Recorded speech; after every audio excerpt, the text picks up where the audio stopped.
Capítulo 2 do livro Eu Ainda Digo Sim. Momento decisivo 1. Quando você descobre que a imperfeição vai além do pecado. Sou fanático por simplicidade. Dê-me alguns passos simples para seguir ou uma maneira mais fácil de fazer algo e você está me levando para o meu lugar feliz. Nossa biblioteca local agora possui registro automático de empréstimo de livros. Você escolhe, passa o seu livro e sai. Eu adoro. É uma brincadeira de criança. Na história do mundo, ler nunca foi tão simples. Em contrapartida, odeio complexidade. É um ladrão de tempo, roubando-me horas que eu poderia passar desfrutando da simplicidade. Eu tenho uma televisão e ela tem 3 controles remotos. Cada controle remoto tem uns 100 botões. Morro de medo de chegar perto dessas coisas. A vida já é complexa o bastante, sem a necessidade de ligar para o suporte técnico para mudar de canal. Desperdiçar meu tempo deveria ser mais simples. Não faz muito tempo, ouvi falar de um princípio lógico chamado navalha de Ockham. É o princípio de solução de problemas segundo o canal, quando se é apresentado a explicações concorrentes para um problema. A que tem o menor número de suposições geralmente é a verdadeira. Todas as coisas sendo iguais, a opção mais simples geralmente é a correta, pelo menos a maior parte do tempo. E assim é com o casamento. O maior problema em meu casamento, a maneira mais simples de explicá-lo, é o meu próprio pecado. Deus planejou o relacionamento conjugal para ser parte de seu processo de mudança em nossas vidas. Seu objetivo magnífico é tornar maridos e esposas mais parecidos com Jesus. Porém, para nos tornarmos mais semelhantes a Cristo, devemos lidar com o fato de que somos pecadores. Em Cristo, somos totalmente perdoados, sim, mas ainda enfrentamos um impulso de fazer nossa vida ser mais sobre nós e menos sobre Deus. Se não retemos essa ideia bíblica transformadora, não entendemos realmente o que torna o Evangelho uma notícia tão boa. Se não vemos o nosso pecado em toda a sua feiura, não temos o contexto para o que Cristo realizou quando morreu em nosso lugar. O Evangelho é significativo para nós, diz Jerry Bridges, apenas à medida que percebemos e reconhecemos que ainda somos pecadores. Se não enxergamos nossos desejos traiçoeiros, podemos esquecer nossa necessidade diária de graça e misericórdia. Embora sejamos novas criaturas em Cristo, ainda pecamos todos os dias em pensamentos, palavras e ações. E talvez, ainda mais importante, em motivações. Casamento é o que acontece quando pecadores dizem sim. Imperfeição que vai além do pecado. Mas dizer que o pecado é o nosso maior problema não significa que ele é o nosso único problema. O casamento é complexo, especialmente quando adicionamos hipoteca, adolescentes, sogros e, claro, qualquer tipo de gato. E é aqui que o nosso desejo pela simplicidade às vezes pode nos desencaminhar.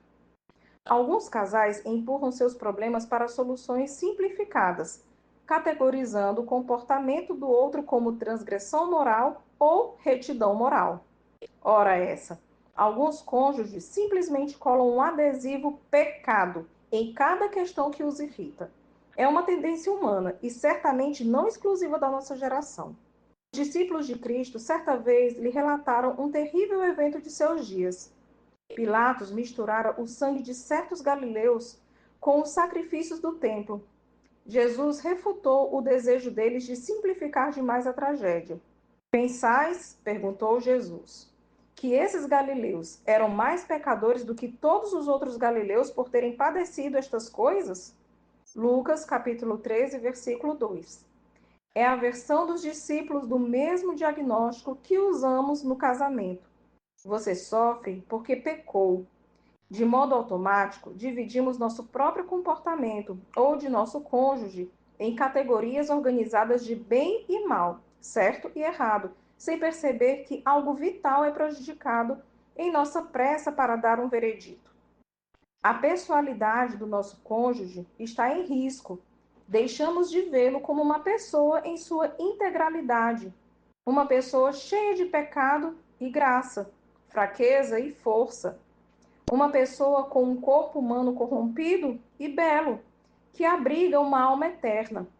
Com uma visão limitada e simplificada da pessoalidade e da moralidade, o arrependimento, e arrependimento rápido ainda por cima, é a resposta fácil para tudo que nos incomoda. Mas isso não funciona porque a imperfeição humana é mais complicada do que corações corrompidos. Em um casamento, a simplificação precipitada pode estagnar nossa condição, mesmo quando cria a ilusão de progresso. Aconteceu com Sérgio. Sérgio está casado com Clara há felizes 20 anos. Seu emprego, embora extremamente satisfatório, exigia muitas horas de trabalho duro. Seus 3 filhos adolescentes caminhavam com Cristo aos trancos e barrancos, e seus tombos para trás muitas vezes pareciam mais longos do que os passos para frente. Um dia, enquanto Sérgio dirigia por uma rodovia, seu coração disparou. Sutil no início, a sensação aumentou até se tornar uma palpitação muito forte no peito. Uma dor de cabeça se seguiu, desencadeando acessos de tontura.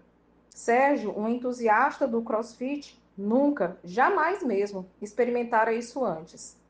Quando os calafrios se iniciaram, ele começou a se imaginar conduzindo o carro para fora da estrada em direção ao acostamento.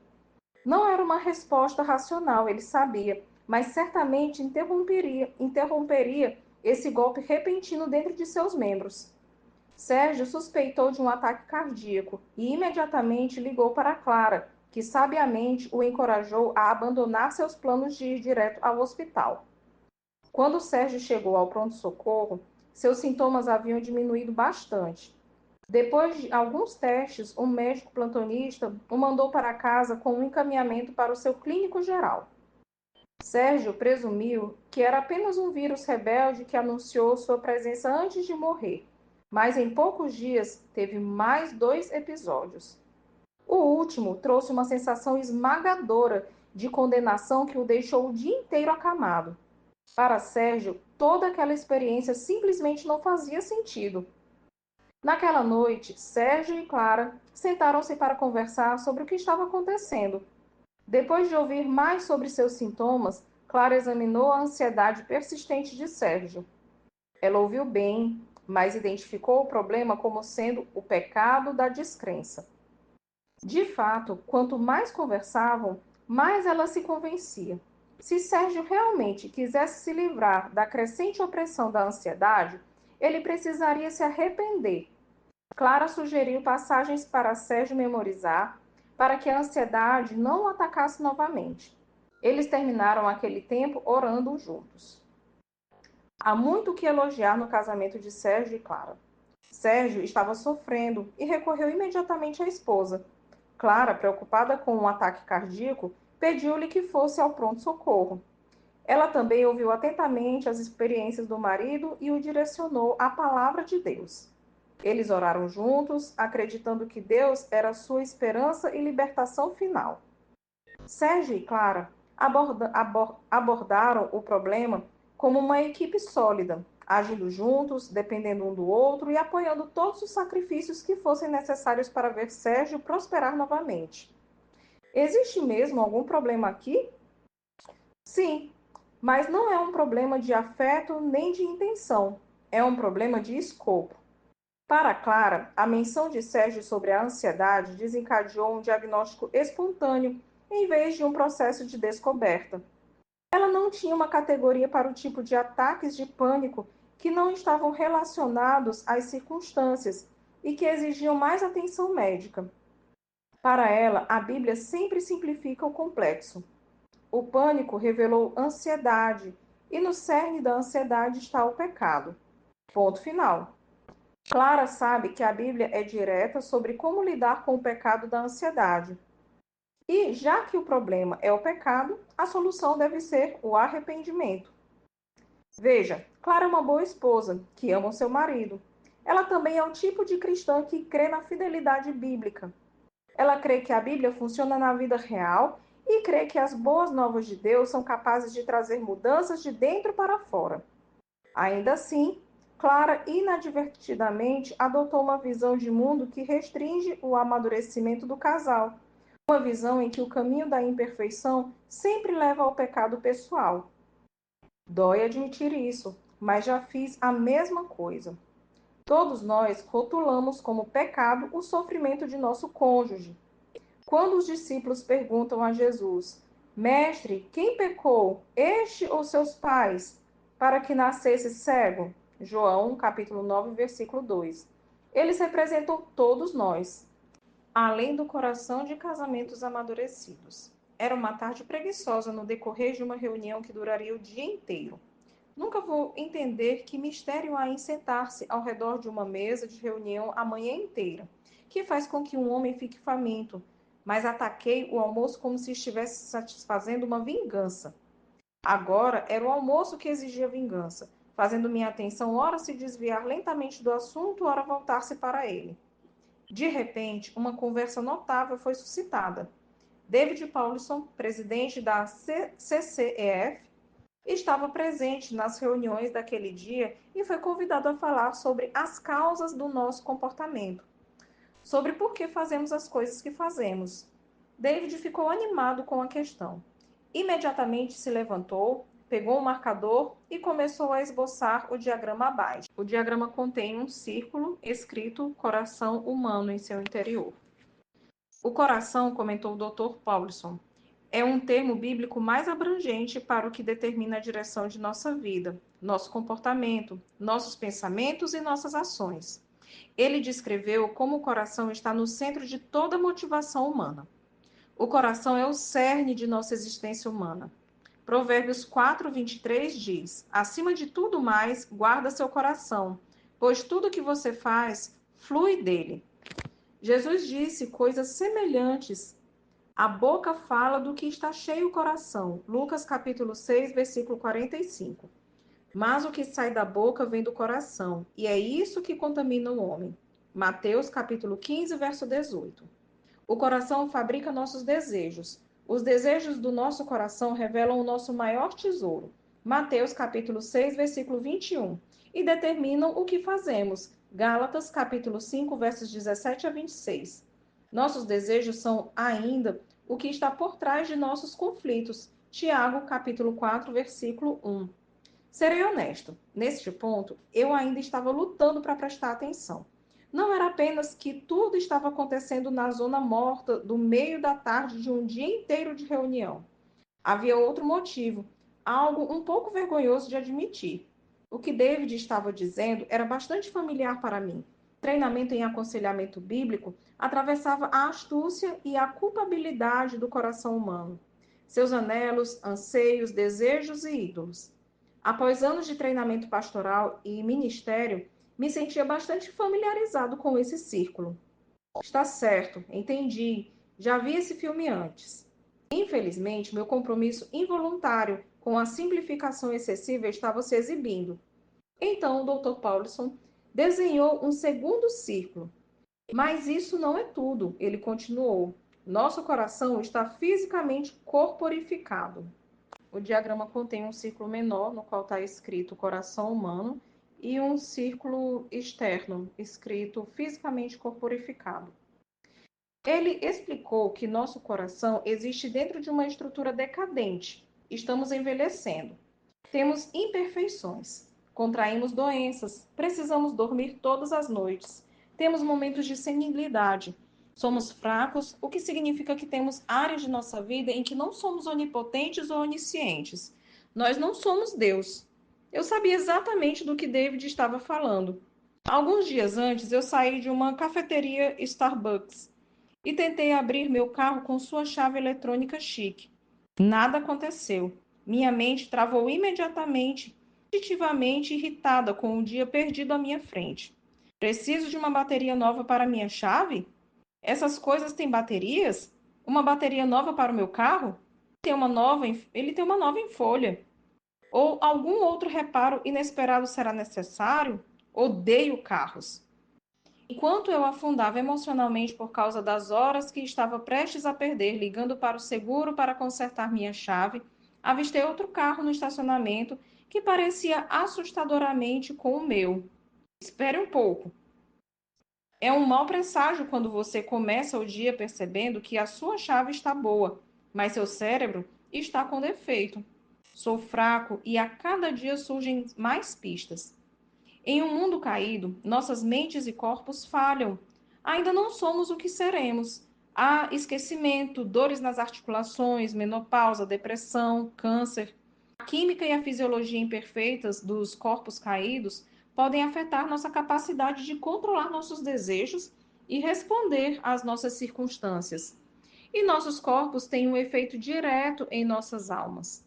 Charles Spurgeon, em uma notável pregação pastoral, aconselhou sua congregação: não pense que é não espiritual lembrar que você tem um corpo, pois você certamente tem um, e portanto não deve ignorar a sua existência.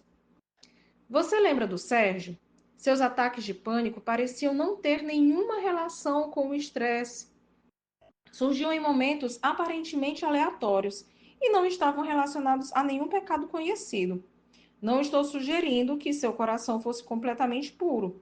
Poderia haver ansiedades pecaminosas embutidas em algum lugar em seu estado.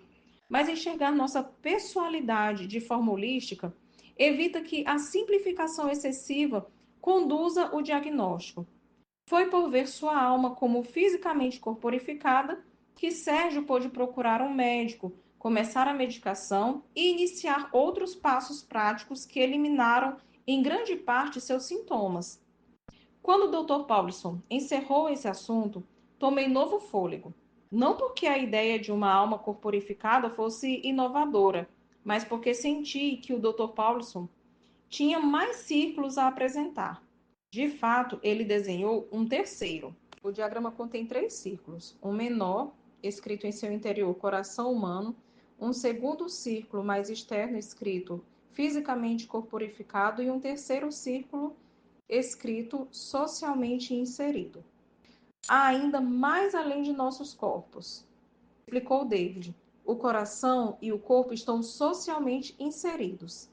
Ele descreveu como nossas respostas à tentação são sempre afetadas por nossa situação e história. Ser na pobreza, com um pai abusivo, molda uma pessoa de uma maneira diferente de crescer em uma família estável, com pai e mãe, situada em um bairro de classe média. Como discuti no capítulo 1, crescer com um pai emocionalmente distante pode afetar a maneira pela qual você processa e experimenta as emoções. Seu cônjuge vem de uma família com histórico de vícios? Seu marido sofreu abuso físico? Sua esposa sofreu abuso sexual? Frequentemente, quanto mais velhos ficamos, mais compreendemos o impacto. Em um mundo caído, a imperfeição nos visita até partirmos. Nesse ponto, eu estava acordado e alerta. Estávamos vasculhando os terrenos família de origem e experiência de vida, que infelizmente minha orientação pastoral não frequentara. Mas, à medida que o casal envelhece, torna-se importante que cada cônjuge compreenda melhor a influência de sua história pessoal para ver que as experiências passadas têm influência no presente, que a vida familiar passada continua sendo uma força presente no comportamento. Pensei em situações de aconselhamento com as quais havia lidado ou sobre as quais tinha ouvido falar. Pensei em pessoas como Carol. Carol tinha um segredo. Isso a enchia de vergonha e autocensura, desde que ela e o marido, Rodrigo, saíram em sua humilde lua de mel, termo carinhoso que Rodrigo usou para descrever sua noite de núpcias. As brincadeiras gentis de Rodrigo apenas aumentaram o senso de humilhação de Carol, principalmente porque ele não conhecia seu segredo. Carol odiava sexo. Não tinha nada a ver com Rodrigo. Carol amava o marido e continuava profundamente atraída por ele. Ela não se arrependia de ter se casado com Rodrigo ou de ter se tornado mãe de seus 3 filhos maravilhosos. Eles faziam sexo, mas Carol ainda odiava isso. Carol fora abusada sexualmente. Se ao menos ela tivesse falado com alguém sobre as coisas que seu tio fazia, se ao menos ela tivesse dado voz à sua confusão, sua aversão a si mesma, seus episódios de depressão esmagadora. Mas, quando Carol considerou seu pai ausente, sua mãe solteira e sua família disfuncional, ela sentiu que seus segredos não ditos estavam mais seguros. Carol achava que o casamento poderia resolver o problema. Afinal, Rodrigo era um cara piedoso, criado em um lar cristão. Um ano depois de se conhecerem, Rodrigo disse: "Case-se comigo." E 6 meses depois eles se uniram. Tudo parecia um livro de histórias. Carol imaginou que seu corpo iria despertar para o seu novo marido, com certeza. Mas já fazia 13 anos desde que Rodrigo e Carol subiram ao altar. Ela ainda amava Rodrigo, mas o abuso teve seus efeitos. O corpo de Carol rejeitou o que sua mente desejava. Quando diminuiu o ritmo o suficiente para pensar, Carol se sentiu abatida. O que está feito nunca pode ser desfeito. Ela chorou. Eu sou um material danificado. Meu corpo está irremediavelmente quebrado. E eu simplesmente não sei o que fazer. Dar Carol não era simplesmente algo como abrir em 1 Coríntios 7 e informá-la de que Rodrigo, como seu marido, tem autoridade sobre seu corpo. Nem eu começaria transmitindo a urgência de perdoar seu tio. Essa abordagem seria equivocada e tolamente cruel. Carol precisava saber que ela não estava danificada. Ela era vítima de um crime. Na verdade, muitos crimes. Carol precisava saber que não era sua culpa e precisava ver que Deus é poderoso o suficiente para reescrever sua história de abuso sexual com um novo capítulo, um em que a sua identidade é transformada e o seu corpo é recuperado. Nossas experiências relacionais passadas exercem uma influência poderosa sobre o nosso presente. Elas não determinam nosso comportamento, mas influenciam profundamente como pensamos e escolhemos. Compreender verdadeiramente seu cônjuge, conhecê-lo plenamente para amá-lo com devoção, é compreender seu passado relacional e como esse influencia seu presente. Vi onde Carol se encaixava no círculo do socialmente inserido e agora estava totalmente envolvido. Eu não tinha ideia de para onde tudo isso estava indo. Os círculos continuam aparecendo. Ainda há mais, disse o Dr. Paulson. Nosso coração, que está fisicamente corporificado e socialmente inserido, também está espiritualmente em batalha. Ele traçou o próximo círculo. O diagrama acima mostra um círculo menor, escrito em seu interior coração humano, um segundo círculo fisicamente corporificado, um terceiro círculo escrito socialmente inserido e um quarto círculo escrito espiritualmente em batalha. David citou o apóstolo Paulo, porque a nossa luta não é contra o sangue e a carne, e sim contra os principados e potestades, contra os dominadores deste mundo tenebroso, contra as forças espirituais do mal nas regiões celestes. Efésios capítulo 6, verso 21. Ele também nos lembrou do que Pedro disse: sede sóbrios e vigilantes. O diabo, vosso adversário, anda em derredor, como leão que ruge procurando alguém para devorar. 1 Pedro, capítulo 5, verso 8. A Bíblia é clara: existem forças espirituais atuando no mundo físico. Não importa o quanto isso possa soar desconfortável ou provinciano, é verdade. Esses inimigos estão trabalhando arduamente, procurando nos afastar de nosso Pai Celestial e nos atrair para o inimigo infernal. Quando você adiciona essa dimensão espiritual, as complicações elevam-se ao quadrado. Verdadeiramente quantificar nossa batalha contra a tentação. Como Satanás influencia nossa mente e ações. Como seus artifícios realmente agem na calúnia, na divisão, nos falsos ensinamentos, nos desejos rebeldes, nas preocupações mundanas. Quem controla o acelerador e o freio? Satanás influenciou Judas a trair Cristo, mas isso aconteceu de uma maneira que não diminuiu a responsabilidade humana. Lucas capítulo 22, verso 3, João capítulo 13, verso 2, 10 e 11. Adaptando a alegoria clássica de C.S. Lewis, Cartas de um Diabo ao seu Aprendiz, W escreve como o mentor demoníaco Fitafuso instrui seu jovem protegido, Vermebile, a lidar com um sujeito humano chamado Mark. Mark luta contra a raiva. Então, Fita Fuso fornece a Vermibile a estratégia para converter a fraqueza de Mark em cegueira. Uma vez que ele tende a interpretar tudo por meio de suas necessidades e desejos, você encontrará muita satisfação em agravar seus julgamentos sobre os outros. Sua esposa e seus filhos têm seus próprios defeitos e pontos cegos. Leve-o a amplificar o erro de seus caminhos. Alimente sua obsessão por levar tudo para o lado pessoal.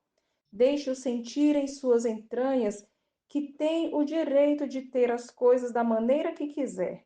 Segue-o para qualquer esforço de ver as coisas através dos olhos deles. Existem coisas agindo em nós que vão muito além da natureza ou da nossa criação. Rótulos triviais para o comportamento colados às pressas em nossos impulsos e desejos não impulsionam a mudança. Se quisermos ser verdadeiramente bíblicos ao examinar os atos e as omissões das pessoas, não devemos ignorar essa categoria impopular do ataque espiritual. Por quê?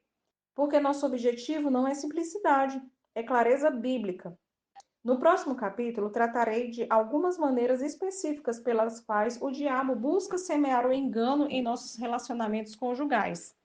É bom lembrar que, quando almejamos um casamento para toda a vida, Satanás mobiliza as forças do inferno para nos separar um do outro e nos roubar a beleza que recebemos. O Dr. Paulson desenhou então o círculo final. Eu não conseguia imaginar o que seria. Mais uma vez, aquele mesmo gráfico com todos os círculos e um último círculo exterior escrito Deus da Providência. O círculo mais impressionante e misterioso é a doutrina da providência de Deus, disse David. A Bíblia nos diz que Deus trabalha por meio de todas as causas secundárias para executar sua boa e perfeita vontade. Ele envolve nossos corações corporificados, nossos sistemas sociais e nossas batalhas espirituais com suas boas intenções e propósitos graciosos. Em todas as circunstâncias, ele está por trás de tudo, trabalhando para o bem daqueles que amam a Deus, daqueles que são chamados segundo o seu propósito. Romanos capítulo 8, verso 28. Nenhum pardal cai no chão sem seu conhecimento, sem o seu cuidado. Podemos lembrar de José. Ele era um adolescente egoísta em uma família disfuncional. Seu pai o mimava. Seus irmãos eram tão abjetamente ciumentos que venderam José como escravo. Ao lermos sua história nos capítulos finais de Gênesis, descobrimos a soberania de Deus sobre todos os círculos. Ele conhecia o coração de José, as aflições de seu corpo e os pecados graves da sua família. Mas, ao final, José olhou para trás, para todos os pecados e sofrimentos, e pôde dizer com confiança a seus irmãos: Vocês intentaram me prejudicar, mas Deus planejou isso para o bem. Gênesis capítulo 50, verso 20. A história de Jó brilha com a mesma verdade. Ele foi atacado por Satanás e afligido de todas as maneiras. Ainda assim, quando lemos o final da história, concluímos: tudo vem do Senhor, para a glória de Deus e o bem de Jó. Os eventos da vida de alguém, a atividade inserida em todos os círculos, sua influência sobre quem somos e o que nos tornamos, todos eles contêm momentos decisivos que em si mesmos estão amorosamente inseridos nos cuidados da surpreendente providência de Deus. Como escreve Philip Graham, Deus é o rei do tempo. Ele regula nossos minutos e segundos. Ele governa todos os nossos momentos e todos os nossos dias. Nada acontece na vida sem a sua superintendência. Tudo acontece quando acontece, porque Deus é soberano sobre o tempo, assim como sobre a eternidade.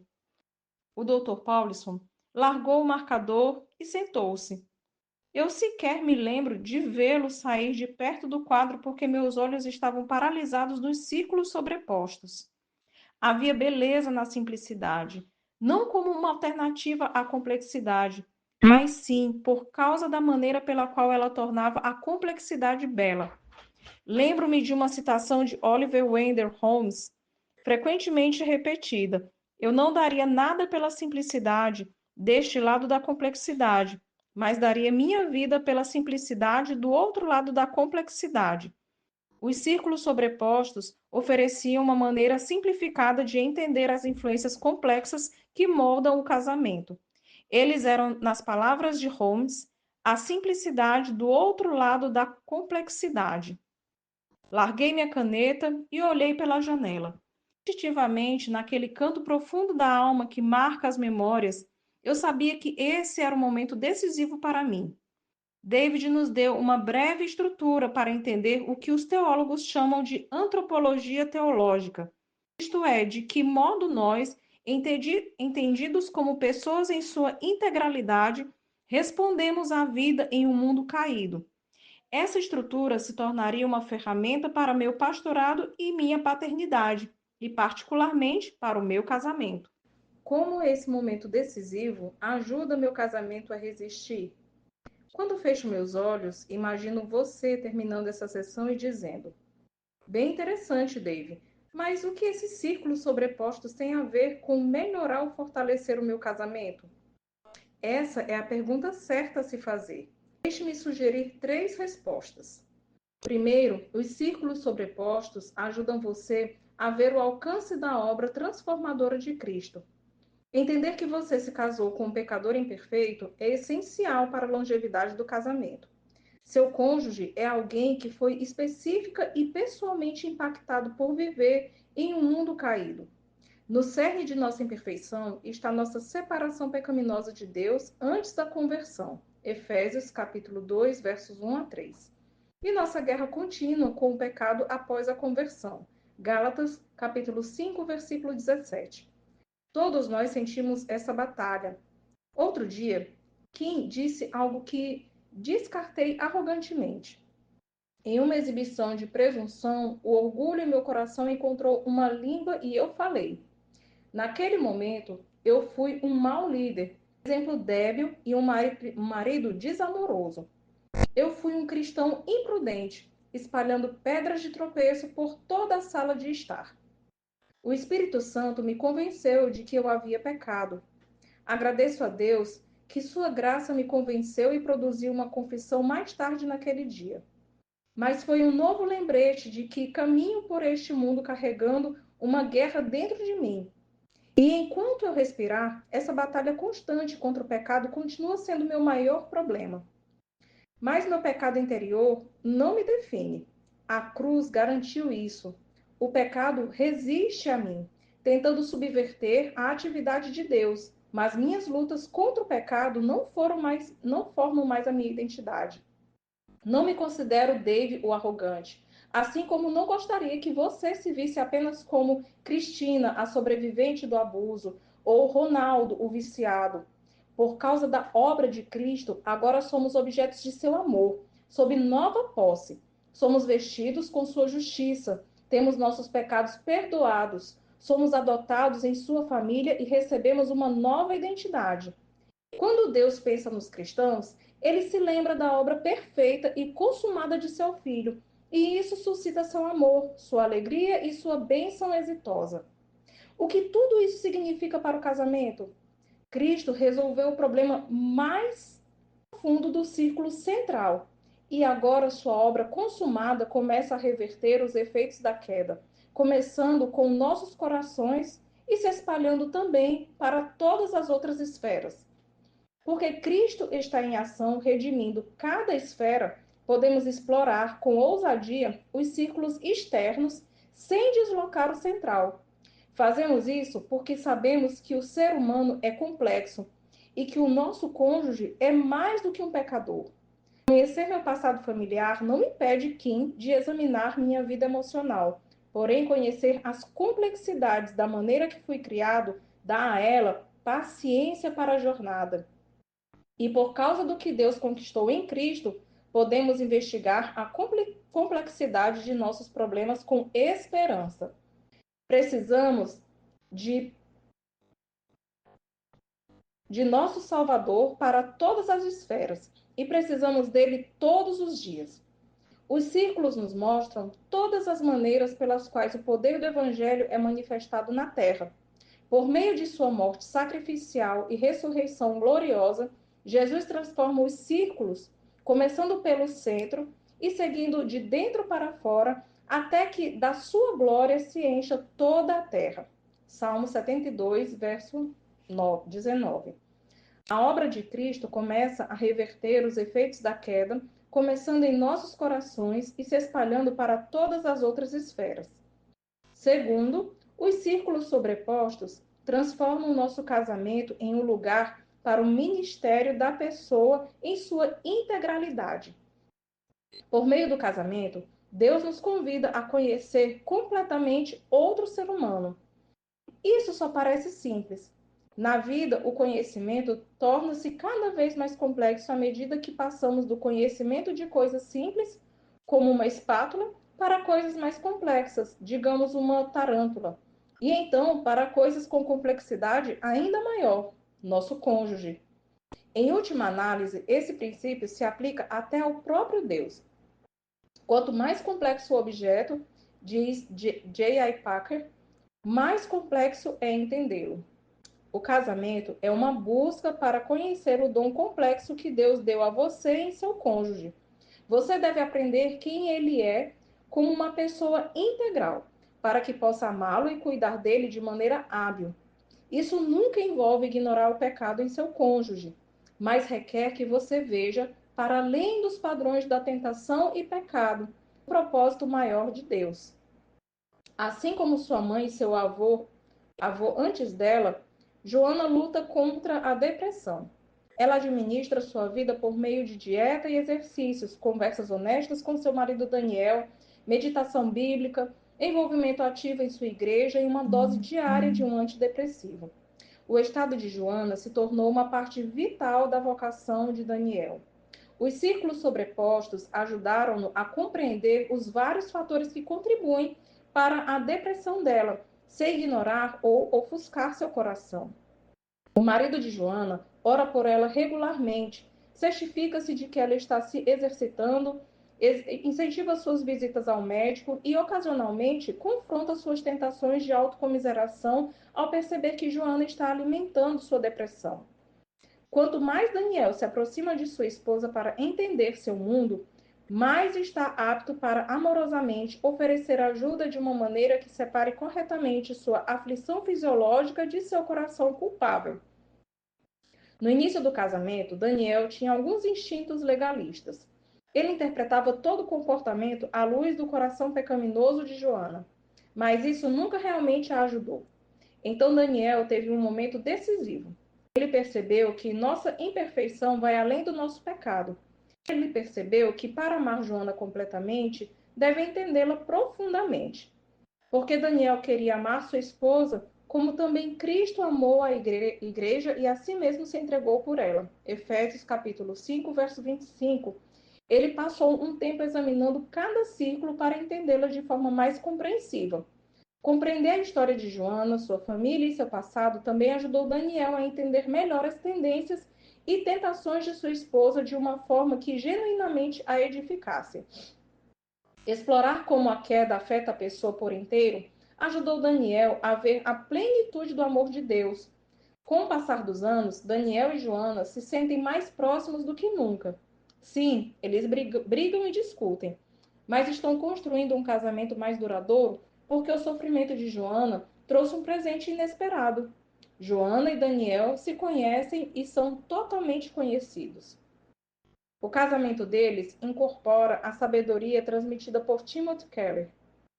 Quando, ao longo dos anos, alguém vê o que você tem de pior, conhece com todos os seus pontos fortes e falhas, e ainda assim se compromete inteiramente contigo, essa é uma experiência completa.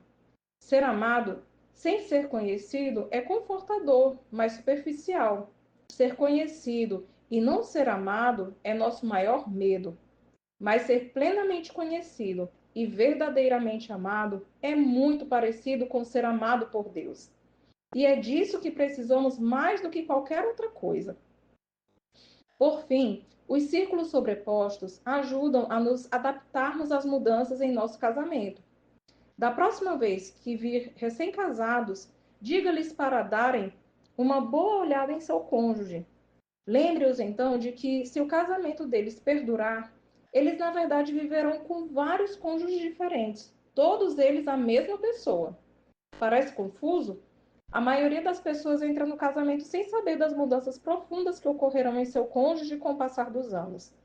Aparência, ideias, preferências, dores. Seu cônjuge se transformará em algo que contém uma forte semelhança com as fotos de seu casamento, mas que é dramaticamente diferente da pessoa a quem você disse sim. Ser casado há muito tempo significa se adaptar bastante. Lembrar que somos almas corporificadas também ajuda aqui. Os círculos sobrepostos podem nos ajudar a ver como nossa clivagem, Gênesis 2:24, deve se adaptar às mudanças de necessidade e ao envelhecimento dos corpos. Pode ser difícil para quem está em lua de mel entender isso, principalmente porque é impossível separá-los. Mas envelhecer juntos significa que os corpos mudam, os desejos mudam e as coisas simplesmente já não funcionam tão bem, ou, atrevo-me a dizer, tão frequentemente. Portanto, devemos nos adaptar a cada fase, sabendo que, mesmo que o nosso homem exterior se corrompa, o nosso homem interior se renova de dia em dia, segundo aos Coríntios 4,16. Da mesma forma, as aflições da família de origem podem fornecer dados importantes sobre as vulnerabilidades físicas, as propensões mentais e a trajetória de saúde de nosso cônjuge. Conforme o casamento avança, visitar os círculos frequentemente se torna cada vez mais vital, já que nossa condição caída vem à tona com mais força e frequência. Descreve bem isso ao prosseguir em 2 Coríntios, capítulo 4, versos 17 e 18. Porque a nossa leve e momentânea tribulação produz para nós eterno peso de glória, acima de toda comparação, não atentando nós nas coisas que se veem, mas nas que se não veem. Porque as que se veem são temporais, e as que se não veem são eternas. Aonde vamos daqui para frente? Ao chegar ao final deste segundo capítulo, você pode perceber que entendeu o comportamento de seu cônjuge de uma maneira muito estreita e simplista. Pode estar sentindo que precisa de uma visão mais holística e talvez mais bíblica. Você está tendo seu próprio momento decisivo. Se for assim, você está indo na direção certa. Vamos ficar juntos um pouco mais para que eu possa compartilhar alguns outros momentos decisivos. Veremos de que modo culpar nosso cônjuge está profundamente arraigado em nosso DNA. Descobriremos de que maneira o casamento é intencionalmente planejado para revelar nossas fraquezas, a fim de que possamos encontrar a surpreendente graça de Deus. Discutiremos o que fazer quando nossos sonhos para o casamento não nos deixam nada a não ser decepções. E veremos o que podemos fazer se percebermos que desperdiçamos nossa vida e nosso casamento com prioridades erradas. Se você está curioso para ouvir mais, então continue lendo. O Deus que conhece e ama você quer ir ao seu encontro, em toda a sua complexidade nesses momentos. Creio que Deus está operando em você agora, enquanto você busca construir um casamento forte que glorifique a Deus e resista ao tempo. Antes de prosseguirmos para o terceiro capítulo, vamos conferir um gráfico que nos ajuda a aplicar e lembrar o conteúdo deste importante capítulo. Momento decisivo 1. Quando você descobre que a imperfeição vai além do pecado. Para prosperar no casamento a longo prazo, precisamos cuidar de nosso cônjuge como uma pessoa integral. Isso significa ver como as boas novas de Deus falam não apenas ao pecado de nosso cônjuge, mas também à sua imperfeição. A decisão pela verdade. Vou moralizar e simplificar demais todas as questões do nosso casamento? Vou colocar um adesivo de pecado ao lado de tudo que me irrita? Ou reconhecerei a complexidade da imperfeição que é maior que o pecado, fraquezas como fisiologia, aflição e as mudanças que vêm com a idade? O custo exigido. Deixarei de cuidar de meu cônjuge como uma pessoa integral, porque isso viola meu conforto, leva-me a pensar mais profundamente ou por medo de parecer leniente com o pecado? Ou entenderei melhor a influência de minha história pessoal, reconhecendo que minha criação, minhas experiências passadas e até mesmo os pecados das gerações anteriores, embora não determinantes, Filipenses 3,13, têm influência presente sobre meu comportamento, Números 16,14. A oportunidade de exaltar a Deus. Permanecerei intencionalmente desatento à batalha espiritual travada contra nosso casamento simplesmente porque é impopular ou me deixa desconfortável? Ou crescerei em oração e confiança ousada em Deus, que trabalha em todas as causas secundárias para executar sua boa e perfeita vontade? Como isso edifica a alma? Ignorarei o convite de Deus para ver que a pessoalidade significa mais do que simplesmente a atividade do coração? Ou nosso casamento será transformado em um lugar para o ministério da pessoa integral, onde podemos amar um ao outro de maneira hábil e nos adaptar às mudanças com graça? Como isso define nosso destino? Eu me conformarei com uma visão reduzida da obra de Cristo, pensando que ele só resolve o problema do meu pecado? Ou reconhecerei a complexidade e verei todo o alcance da obra de Cristo, permitindo que sua obra consumada reverta a queda em todas as partes do nosso ser? Se você gostou deste conteúdo, se inscreva no canal, ative o sino de notificações, deixe o seu gostei, o seu comentário e compartilhe com mais pessoas.